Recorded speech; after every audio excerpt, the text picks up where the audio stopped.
Et on continue ça dans le mystère. Oh. Avec Sébastien.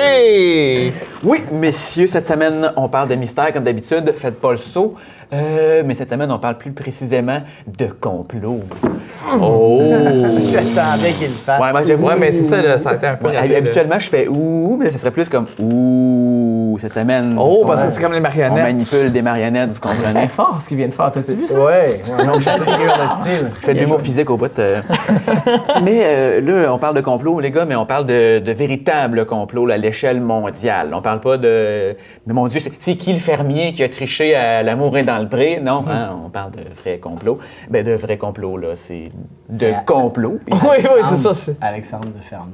Ah, c'est lui? C'est lui. Les cœurs, hein? T'as l'air Brisé de le gars concept. Bon, moi, je m'excuse, mais les complots, ça me met en colère. Je m'excuse. Bref, parle de complots. Mais là, bref, c'est-tu des vrais complots? C'est-tu des faux complots, les gars? Ça, c'est votre jardin secret. Moi, je vous les lance. Rendu à la maison, vous penserez à ça. C'est bon? D'accord. Mais on parlera pas de complots trop sérieux, de trop gros complots, là, genre, on parlera pas de l'assassinat de Kennedy, le 11 septembre 2001, qui sont des inside jobs, soit dit en passant. Ouais. On parlera pas que l'homme n'a jamais marché sur la Lune, que Hitler n'est pas mort, mais qu'il a bien voyagé dans le temps et qu'on vit tous dans la matrice. Donc, on parlera pas de ça. Parce que c'est des faits, puis on n'a pas besoin Non, d'élaborer c'est là-dessus. ça. Mais, parenthèse très rapide. Le 11 septembre, il y a quelques années, tout le monde était comme « Oh, complot, complot ». Puis là, on entend comme moins parler. C'est la finalement. stratégie du complot. Ouais. OK, Il ok, laisse ça ok. redescendre, comme ça les gens On dirait qui que tout sont le dans monde qui a complot- cru vraiment fort a comme un peu perdu de la conviction avec le temps. Non, on ne perd jamais de conviction, Ok. Nicolas. Pardon. Toi, tu n'as jamais eu de conviction, c'est ça qui arrive. Hey, ça s'est salement retourné contre moi. Donc, Parle pas du 11 septembre. Donc, comme d'habitude, les gars, là, je vous présente les différents complots. Oui. Certains avec des théories complètement loufoques, puis d'autres avec d'autres théories encore plus loufoques. Puis après ça, ben, vous décidez. Premier complot que j'aimerais vous parler, les gars, j'aimerais dire en fait que c'est complètement faux. En fait, c'est un complot qui est parti sur Internet, qui circule beaucoup ces temps-ci, comme quoi j'aurais un énorme pénis surnommé Cogzilla. Alors voilà, je vais juste dire, c'est complètement faux. Ça a été parti par un blog, sébastienhaché.blogspot.com. Non, ça a été parti, puis c'est totalement pas vrai. Pas une source fiable, ça, anyway, ça. Non, c'est pas une source fiable. Non. Quel con. Même que je vous dirais là, que mon pénis est assez ordinaire. Et mes performances le sont tout autant. Je vous dirais que mes performances sont un peu à l'image de la carrière de Gabriel des Trois-Maisons. C'est-à-dire, c'est très agréable, mais plutôt court. Mais c'est pas toi qui es marié ou qui va se marier? Je vais me marier bientôt. Mais c'est Oh, ça. ouais, hein, ça c'est quand triste, même. ça. Ben, c'est pour ça, c'est parce qu'il faut y mettre la bague au doigt, comme ça, elle fait, ben là, je pogne avec lui, fait que, et ses performances moyennes. Ouais, c'est comme ça que ça se passe, les gars, dans le mariage. D'un point de vue moins personnel, là, je vous dirais, il y a les Schtroumpfs. Tout le monde connaît les Schtroumpfs. Ben oui. Dit-il avec beaucoup de conviction. Parfait. Gargamel. Les Schtroumpfs, on pense que c'est des petits bonhommes bleus tout à fait inoffensifs, hein, qui vivent leur vie. Grave erreur, messieurs, car il s'agirait d'un complot pour nous faire comprendre que le communisme, c'est exactement ça qu'on doit faire, nous faire accepter le communisme. Être petit et bleu, Exactement, ça résume très bien le communisme. Très gentil. si j'ai lu des livres, une fois. Mais comme vous pouvez voir, tout le monde, pas mal au Québec, a regardé les Schtroumpfs, mais aux dernières élections provinciales, le Parti communiste du Québec a quand même obtenu un grand total de 7 votes. Alors, Au c'est pas Canada au complet? Ou? au Québec. Québec. Les élections Ah, provinciales, quand ça se passe seulement Au au Québec. Ça me fait Québec, plaisir oui, de- OK, c'est le même. C'est comme ça que ça fonctionne. Municipal, là, c'est tout. C'est municipal, c'est ça, c'est le Canada au complet. là. Parfait. Donc, qu'est-ce qui nous fait penser ça, les gens qui pensent que les Schtroumpfs, là, c'est communiste? Eh bien, c'est que les Schtroumpfs vivent dans un même village, sans argent, sont tous habillés pareil, partagent tous la même fille. Et l'argument principal à tout ça, c'est que le grand Schtroumpf, qui est le chef là, des Schtroumpfs, là, si jamais vous n'avez jamais regardé les Schtroumpfs, ressemblerait comme 2 gouttes d'eau à Karl Marx. Et oui, vous pouvez voir que moi, je trouve plus qu'il ressemble au Père Noël, mais bon, ça me fait rire de penser que le Père Noël est communiste. Sinon, c'est pas le seul personnage de bande dessinée hein, qui ressemble à des personnes connues. Ben, à une personne connue, là, je ne veux pas des personnes en même temps. Là.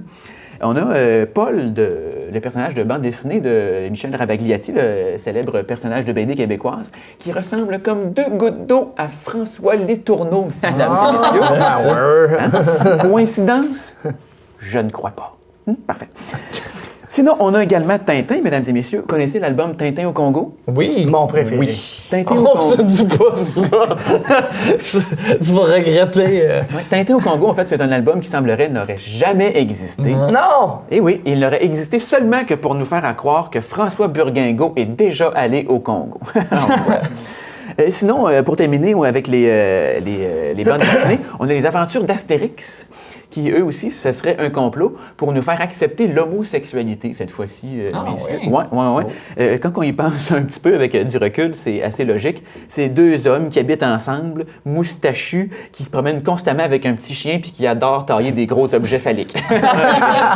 C'est pas mal ça. Je pense que Spirou de Fantasio aussi, il Ouais. y a quelque chose qui s'est donné là, dans Ouais. le moulin sobre. Ben, Lucky Luke, hein, je pense qu'il y avait. Lucky la Luke puis bestialité Jolly là-dedans. Jumper, hein? C'est pas un Jolly Jumper pour rien. Parfait. Ma parole.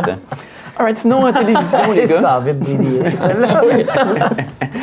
La télévision elle-même, messieurs, serait un complot pour garder le public focusé sur des choses complètement absurdes et inutiles pendant que les vrais enjeux de la planète Terre se déroulent. Les 13 familles. Exactement. Comme ça ici en ce moment, c'est un complot pour. Exact. Nous faisons partie du complot, messieurs. Oui. Moi, je pense que ce complot-là, les gars, c'est tout à fait réel et tout à fait crédible. En fait, c'est la seule explication logique que je vois à 14 saisons de l'Auberge du Chien Noir. Voilà, parfait. Mon gag de Auberge du Chien Noir est fait. C'est pas assez. Pour toi, il y en aura une 15e et une dernière. Commencer T'inquiète à pas. catcher les personnages. Mon préféré, moi, c'est le chien. chien, c'est Ouais, ça. le chien. Je l'adore au bout. Ben, c'est là. qu'on le voit pas souvent, il est dur à saisir le personnage. Hein. C'est ça qui arrive. J'ai jamais écouté ça. Bon, voilà. Ben moi non plus, on fera pas semblant. Hein? Sinon, un autre complot, messieurs, que vous voyez passer régulièrement sur Internet, c'est que Vladimir Poutine, président de la Russie, serait immortel. Oh! Et oui. donc. D'ailleurs, j'ai apporté quelques preuves. Alors, on voit ça à l'écran. Vous voyez les images en haut, ces trois soldats russes d'époques différentes qui ressemblent tous à qui? Vladimir Poutine. Yes! Voilà, exactement. Sinon, juste en bas, vous voyez une peinture qui date quand même de 1434. Et là, j'espère que je ne bousille pas trop le nom, là, mais c'est Han van Rijk, en tout cas, qui aurait peinturé ça. Qui aurait peint ça, excusez, pardon, ma mère doit avoir les oreilles fixées à la maison. Et on voit les modèles. C'est qui, encore une fois? Vladimir Poutine. Voilà, excellent. Sinon, un peu plus tard, de 1503 à 1506, il aurait été modèle pour nul autre que Léonard de Vinci. Et voilà, de Vinci qu'on connaît plus maintenant là, pour sa compagnie de vélo, mais à l'époque, il faisait de la peinture. Et vous voyez, il est devenu la Joconde. Oh, ouais, quand même, ça ressemble, hein, pour vrai, ça Eh se oui. pourrait. Ici au Québec, on s'en fout un peu, là, savoir Poutine, il est-tu immortel, il est-tu pas immortel. Nous, on veut savoir, il vient-tu de Drummond ou il vient de Victo. Voilà. Chacun son truc. C'est un gag de Vlad, là. Et oui.